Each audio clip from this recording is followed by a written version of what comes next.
These statistics were provided to Nightly News by the Minister of Human Services and Social Security, Dr. Vindhya Prasad, during a sideline interview at the launching of a one-day gender-based violence workshop for women and girls living with disabilities. We have 530 calls that would have been made to the hotline with regard to domestic violence cases and 470 with regard to child abuse cases. The 914 hotline was launched in December 2020 during the 16 Days of Activism observance by the Ministry of Human Services in partnership with the United Nations Children's Fund.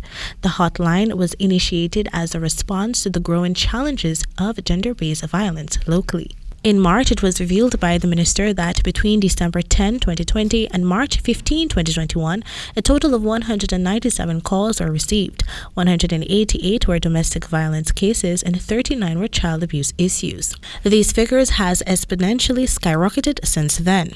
While the minister could not provide a regional breakdown of the cases, she conveyed that there has been a rise of calls from outlying regions like Region 1. We've seen that increase, and I'm pretty sure as we go forward, we will see more and more persons utilizing it as the public awareness increases, the momentum increases, and through the 16 days of activism, we will be working on more public awareness with regard specifically to 914. While the minister is satisfied that more and more Guyanese are utilizing the hotline's services, the issue of prank calls to the hotlines remains a bugbear. And it is a little challenging to determine sometimes what the calls mean when people put down the phone saying nothing.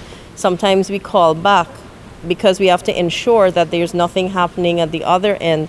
And so that is why it's important when people use the hotline to take it as seriously as it is expected to be. When people call 914, it's not just a call and that's it. So that's why it's important for people to use it for what's intended. She reminded that when persons call the hotline without a valid reason, it can prevent persons who actually need help from accessing same. To curb this practice, countrywide sensitization campaigns will continue. The 914 call center, which is located at the Ministry's Water and Cornell Street branch in Georgetown, is manned by a number of operators who work on a 24-hour rotation basis.